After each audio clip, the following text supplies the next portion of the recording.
Hello, love. Welcome to Soul Support Sunday here on the Libran Key. Messages for the highest and the greatest good of the Elsh Collective, empaths, light workers, starseeds, and healers, awakened and awakening souls. Know that if this message has found you or you have found it, that there is something here for you.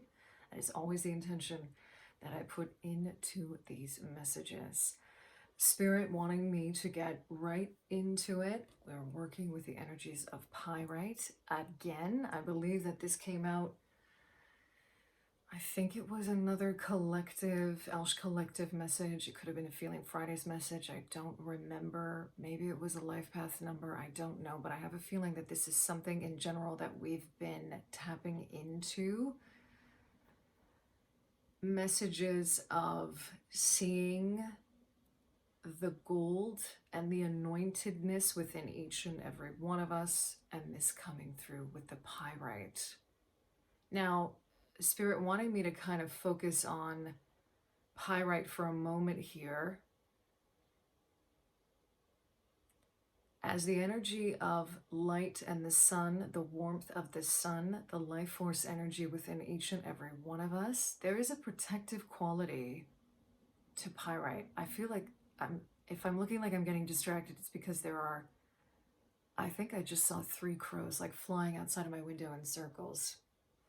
And that's significant because the 3 being the number of creation, 3 being a magic number. That's another thing that was coming through last month, and I feel like it's still reverberating in a way.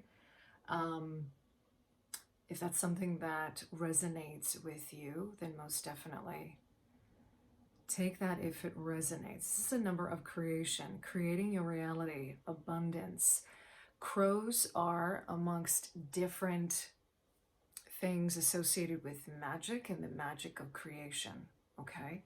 And there's something in the pyrite energy that wants to come through here about manifesting or aligning laws of correspondence here, if you're familiar with that, vibrationally aligning, frequency aligning to the things that you are wanting to create in your reality. But more than anything, this is aligning to the true essence of yourself, the purest essence of you, okay? Because Spirit also showed me the 9 of Pentacles from Pamela's Genius, from the Standard Rider-Waite Smith, which I think I'm just going to pull that out just to show you what that looks like as I continue to share just some of the notes with you. And it's funny because Spirit didn't really give me much here. They were like, okay, pyrite, and actually the peacock spirit, which is a huge part of this reading, along with the 9 of Pentacles as an image is what Spirit is sharing with me. And immediately I heard Spirit wanting to pump us up, like make us feel, give us a bit of a, not just a pep talk here, but a reminder of our strength, our life force energy, the energy that we naturally came from, is how Spirit is showing it to me. I'm not getting the card just yet, so give me 2 seconds here as I talk through this. And wanting me also to share with you from Ted Andrews the significance and the meaning of the peacock spirit. Some little excerpts from that, okay? So here she is, this 9 of Pentacles energy. 9 being the closing out of a cycle as well, the completion of something, right? Also acknowledging your Spirit that we have, many of us have come to this point right now where we have fully accepted. We are in an energy of full acceptance and embracing the truth of who we are, especially from a spiritual perspective as part of the Elsh Collective, okay? Wanting to acknowledge that. I'm really feeling the energies of Archangel Sandalphon wanting to come through for that as well. I'm going to keep this 9 of Pentacles out because I have a feeling I'm going to be referring back to it. Now, you can see that this woman is very regal. There's a divine feminine energy here. There's a regal quality to her, and this connects with the peacock and the goddess Hera, or Ida in Greek, okay? I was shown this image of focusing specifically on the eyes of a peacock and its feathers, and how much it looks like a spade. Now, this spade is a nod to our Kundalini energy, the life force energy that runs through us. And spades are often, when we look at cartomancy and, reading with playing cards, spades are connected to swords, right? And cartomancy is obviously very much connected to the tarot, right? So this spade is a nod to Kundalini energy, but also the energy of connected to the swords, the energy of air, the energy of very quick movement. Funny enough, when I was pulling this deck out, I kept on seeing the Knight of Swords flipping over because it was right at the bottom of the deck. So this energy of movement, of moving quickly, of allowing our energy to move where it needs to go, our life force energy. And what's funny is the Page of Pentacles is at the bottom of the deck in reverse here as I removed the Nine of Pentacles. And what Spirit is showing me with that is that some of us it's taken a while to get here, right? It's taken a while. And that for some reason, I guess that what Spirit wants to reassure some of us, this is a specific message for some of us here, is that, don't feel bad about that, please, because these things take the time that they need in divine timing to happen the way that they need to happen, okay? Because I do feel a certain sense of urgency with certain things, with certain, that's partly what some of the energy of the collective feels like right now. Like it feels like some of us are just like, oh my God already. Like, when is this gonna actually happen for me? Or when am I gonna be able to move forward with this? Or why does this feel like it's taking so long? Another energy that I'm feeling too is a lot of, there's a certain level of confusion, right? Like this energy of feeling confused around getting mixed signals, getting mixed messages. A lot of that has to do with timeline energy. And this is where Spirit wants to bring in the peacock spirit to assist us in this, because there's an energy around that which is much more outward focused as opposed to inward focus. And this comes back to the pyrite energy and the anointedness that we have within. Specifically, what did I write here? It was seeing the anointed in us, not from an egoic, dysfunctional, egoic sense of view or a point of view. This is an energy that's holy. It's humble. It means that when you recognize the holiness within you, you understand that there is holiness within each and every one of us.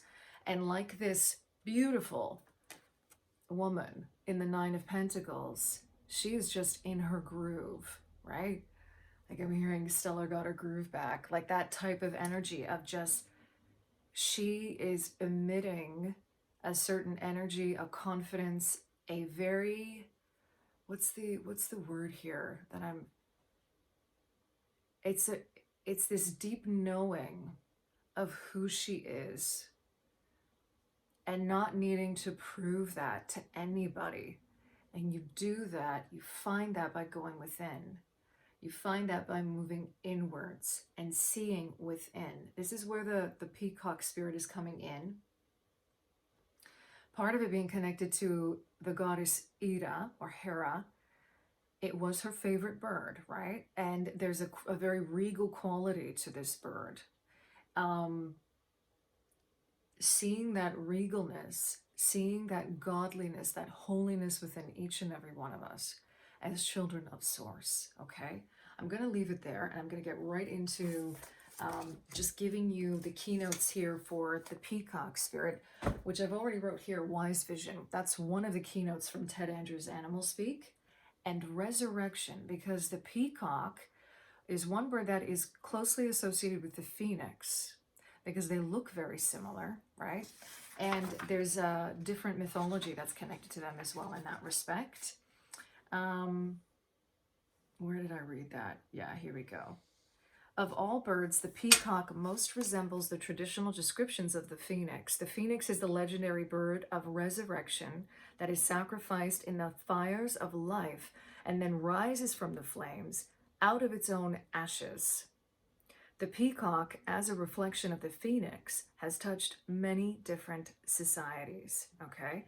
And one of the examples that Ted Andrews gives here is in Chinese mythology, the plumage is a blending of 5 colors that have a sweet harmony of sound. Isn't that interesting? This goes back to the Kundalini energy, the blending of all the colors, the blending of all the chakras and how that rises up. Coming back to this spade energy as well, okay?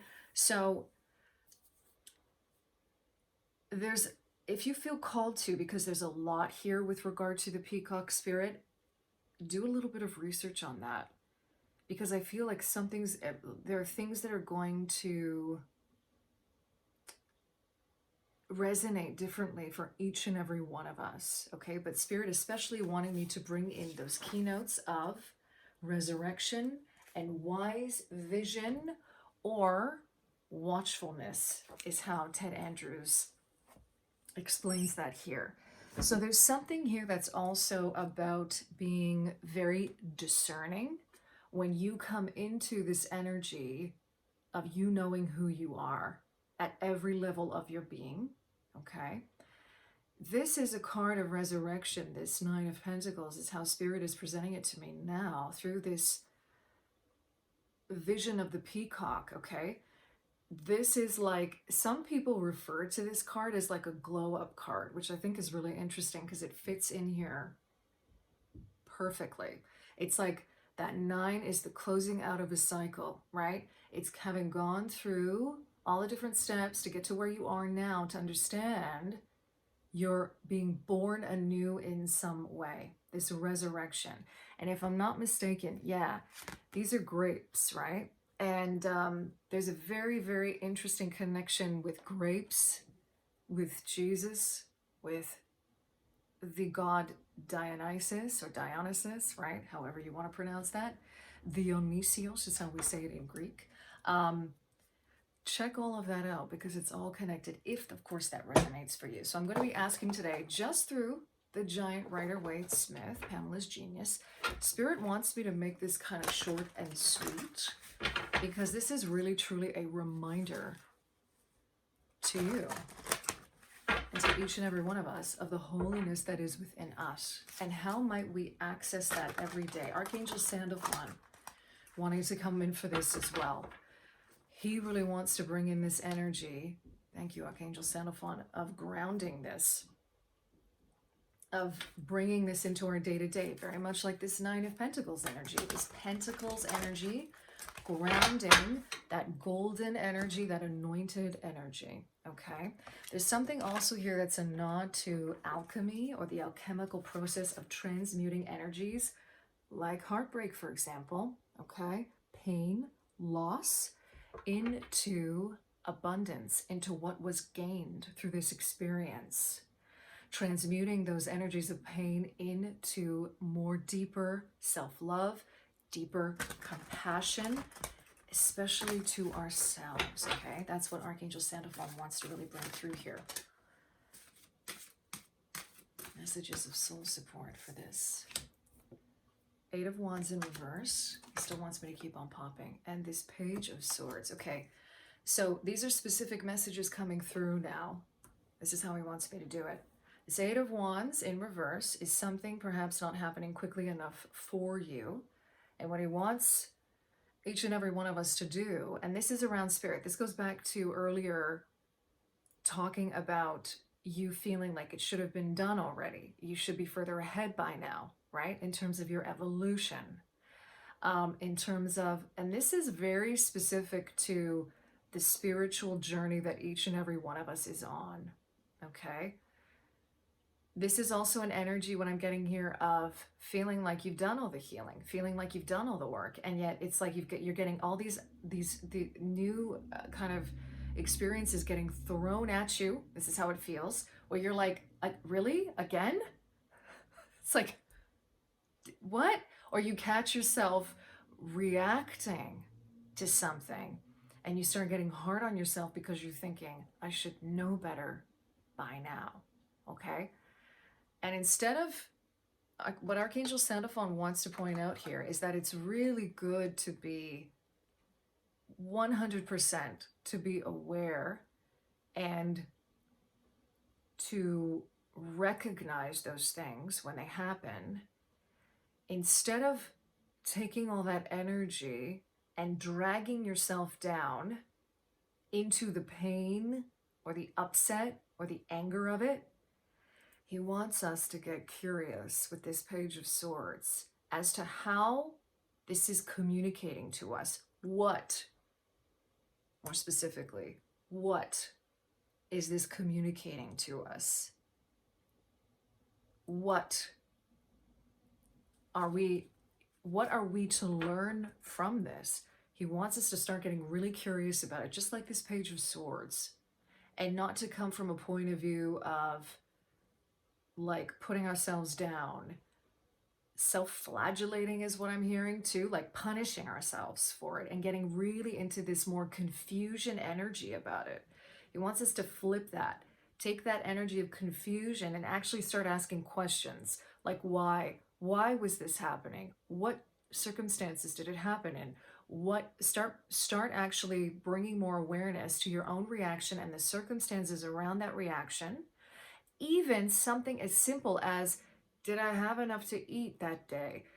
Did I, was I taking care of myself in that moment?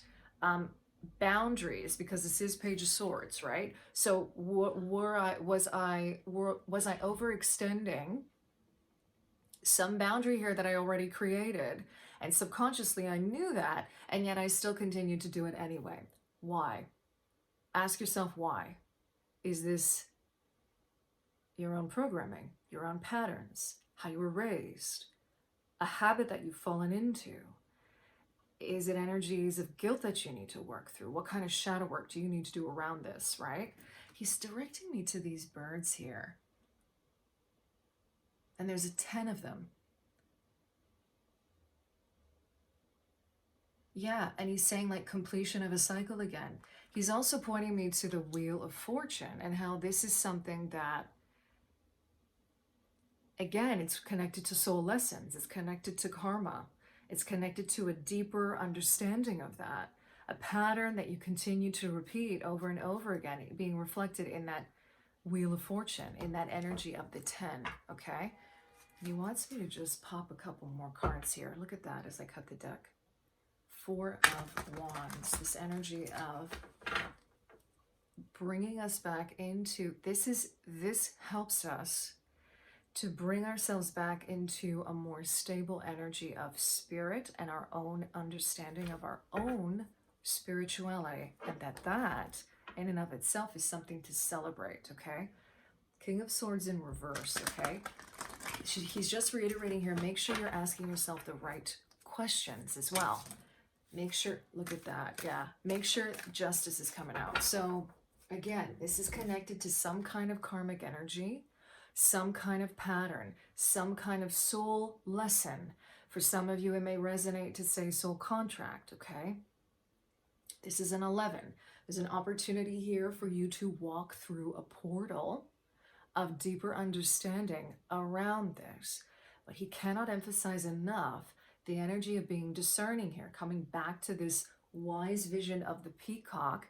And this is, again, sword energy. We've got 2 sword energies coming out. We have the King of Swords there in reverse. This is a nod back to the spades, okay? And understanding that there's an energy here of having to be very analytical about this. Also, if it resonates for you, because I'm also getting the energy of Archangel Michael coming through here as well, to clear, calling upon him to help you gain more clarity, if that resonates with you, with regard to what it is you actually truly want. That's what he's showing me here, because I'm getting, this is, the 2 of Wands is in reverse here at the bottom of the deck. Oh yeah, wise vision, clarity of your vision. Clarity of your vision. How do we access that? I just want Archangel Sandalphon. Okay. I'm going to end just by asking them to bring through that message here. A little bit more insight on how to access. Okay. that energy. So they're pointing me to the heart space again. And I say again because, and they're nodding their heads. They're like, yeah, because this is always the starting point right here. This is the bridge is what they're showing me. The bridge between, and we know this, right? The lower chakras and the upper chakras. The, you know, that lower cauldron, that upper cauldron, the way that, you know, in different practices, how we look at that, right? This is the portal. He's pointing me back to the Justice card here, okay? Discerning things with the heart. Remember that your mind is in service to your heart. This is not an emotional heart, though, is what especially Archangel Michael is bringing through here. This is not an energy of being overly emotional. This is an energy of quiet stillness. That's how he's showing it to me. How you access that is entirely unique to you. Do you access that stillness? Interestingly enough, he's showing me through movement, through some kind of movement, through a practice of movement. Do you access it through sitting in meditation and in stillness? He's also showing me people doing drawings or creating things with their hands, art. He's showing me, though, the significance of the body in this.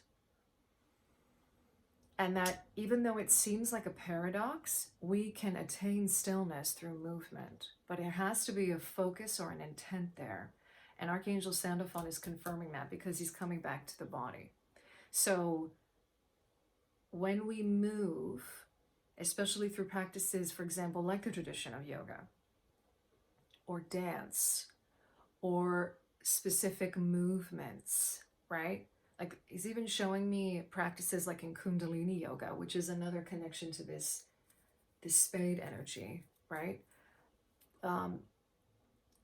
When we unlock ourselves, that's how he's showing it to me, through certain movements, we allow our life force energy to flow through us more freely. And this is the thing, the work of like the chakra work and this movement work is something we have to be, this is spiritual hygiene again, the same way clearing is spiritual hygiene, the same way setting up sacred space, meditating, connecting to our energy, right? Which was like all last month, that was the focus, as kind of creating a basic practice for that. All of that is spiritual hygiene.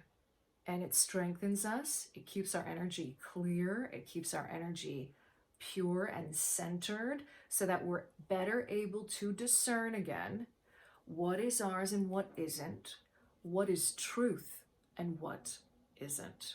And I'm going to end it there. Thank you to Spirit, to the Peacock Spirit for coming through this Nine of Pentacles imagery. Thank you, Archangel Sandalphon. Thank you, Archangel Michael, for being here with us. And I thank you for being here with me and sharing your time, your energy in this space with me. I am sending you so much love wherever you are, in love and liberation, always.